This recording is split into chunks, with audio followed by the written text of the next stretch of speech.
Supreme court का आम इंतखाबात की तारीख देने का हुक्म। इंतखाबात की तारीख से मुताल्लिक कल ही अदालत को बताया जाए। चीफ जस्टिस ने 90 रोज़ में इलेक्शन कराने के केस की समाअत के दौरान कहा कि जो तारीख दी जाएगी उस पर अमल करना होगा। सुप्रीम कोर्ट सिर्फ इंतखाबात चाहती है, किसी और बहस में नहीं पड़ना चाहते। इंतखाबात की तारीख देने के बाद किसी दरख्वास्त को नहीं सुना जाएगा। अदालत ने अटॉर्नी जनरल को सदर मुमलिकत से इलेक्शन कमीशन के राबते का इंतजाम कराने का भी हुक्म दिया। चीफ जस्टिस ने कहा कि इलेक्शन कमीशन सदर के पास ज़रूर जाए और दरवाजे पर दस्तक दे। अदालत तवक्को करती है इलेक्शन कमीशन और सदर तारीख मुकर्रर करके कल अदालत को बताएंगे। इंतखाबात की जो भी तारीख तय की जाए उस पर सबके दस्तखत हों। मुल्क में आम इंतखाबात 11 फरवरी को होंगे। इलेक्शन कमीशन ने स्केड्यूल से सुप्रीम कोर्ट को आगाह कर दिया। 90 दिन में इलेक्शन करवाने के केस में इलेक्शन कमीशन के वकील ने बताया कि 29 जनवरी को हल्का बंदियों समेत तमाम इंतजामात मुकम्मल हो जाएंगे। 3 से 5 दिन हतमी फहरिस्तों में लगेंगे। इलेक्शन कमीशन ने अपने तौर पर फैसला किया कि 11 फरवरी इतवार को इलेक्शन करवाए जाएं। सुप्रीम कोर्ट की इलेक्शन कमीशन को सदर मुमलिकत से आज ही मुशावरत करने की हिदायत। चीफ जस्टिस पाकिस्तान ने कहा किसी को इस पर एतराज तो नहीं। पीपल्स पार्टी के वकील फारूक एच नाइक ने कहा कोई एतराज नहीं। चीफ जस्टिस ने कहा देखें, आज हमने पीटीआई और पीपल्स पार्टी को इकट्ठा कर दिया, कल को सुर्खी न लगी हो कि पीटीआई और पीपल्स पार्टी का इत्तेहाद हो गया। अटॉर्नी जनरल ने कहा ये दोनों वैसे ही बहुत करीब हैं। चीफ इलेक्शन कमिश्नर ने सदर से मुशावरत से इनकार क्यों किया? क्या इलेक्शन कमीशन आइन की खिलाफ वर्जी का सारा बोझ खुद पर लेना चाहता है? जस्टिस अतहर मिनल्लाह के रिमार्क्स। कहा आइन के तहत तारीख का तकर्रुर सदर करता है। इंतखाबात में इल्तवा के लिए इलेक्शन कमीशन, वफाकी हुकूमत और सदर जिम्मेदार हैं। मुकर्ररा मुद्दत से ऊपर वक्त गुजरने के बाद हर दिन आइन मुअत्तल तसव्वुर होगा। चीफ जस्टिस फाइज ईसा ने कहा सदर की जानिब से आइन की खिलाफ वर्जी 7 नवंबर से शुरू होगी। सदर मुमलिकत मुल्क का सबसे आला ऑफिशल है। ऐसे तो सदर आर्टिकल 6 के तहत आइन सबोटैज करके संगीन गद्दारी के मुर्तकिब ठहरेंगे।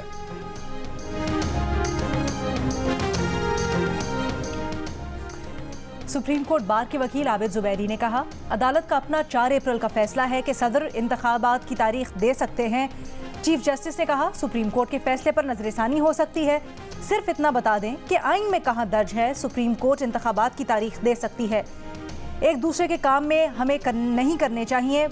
आबिद जुबैरी बोले सुप्रीम कोर्ट की तवज्जो उसके अपने फैसले की तरफ दिला रहे हैं। चीफ जस्टिस काजी फाजीसा ने कहा पूरी दुनिया में कहीं नहीं होता कि अदालती फैसलों से आइन बदला जाए, सिर्फ यहाँ होता है। आमिर ये करते हैं कि आइन बदल दो। आबिद जुबैरी बोले पार्लियामेंट कानून में तरमीम कर लेती।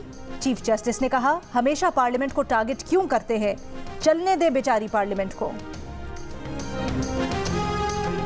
सियासी जमातों के रहनुमाओं का इलेक्शन कमीशन की 11 फरवरी को इलेक्शन की तारीख पर मिला जुला रद्द-ए-अमल। नून लीग के अयाज सादिक ने कहा कि इंतखाबी अमल का शुरू होना अच्छी बात है। पीपल्स पार्टी के नैयर बुखारी ने कहा 90 दिन में इलेक्शन न कराने पर इलेक्शन कमीशन जवाबदेह है। MQM के अमीनुल हक ने शफाफ इंतखाबात का इनकाद यकीनी बनाने के लिए सब जमातों को लेवल प्लेइंग फील्ड देने का मुतालबा किया। ANP के रहनुमा जाहिद खान बोले कि उन्हें इलेक्शन कमीशन की नीयत में फतूर नजर आता है, नहीं समझते कि 11 फरवरी को इलेक्शन हो जाएंगे। JUI फे के तर्जुमान कामरान मुर्तजा ने कहा कि इलेक्शन की तारीख देना सदर का काम था जिसमें वो नाकाम रहे।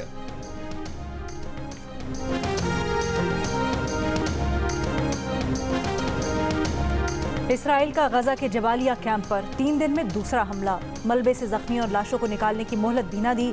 इमदादी कार्रवाइयों के लिए जमा अफराद और एम्बुलेंसेज पर बम बरसा दिए। मंगल और बुध को होने वाले हमलों में 200 फलस्तीनी शहीद, 777 जख्मी, 120 का अब तक कुछ पता नहीं। जानी नुकसान बढ़ने का खदशा। गजा के वाहिद कैंसर अस्पताल समेत 35 अस्पतालों में से तकरीबन निस्फ अस्पताल बंद। इसराइल का शाती कैंप में अक़वाम मुत्तहिदा के इमदादी इदारे के तहत चलने वाले स्कूल पर हमला। शाती कैंप के स्कूल में हजारों बेघर फलस्तीनी पनाह लिए हुए हैं। इसराइली बमबारी से शहीद फलस्तीनियों की तादाद 8,700 से जायद हो गई।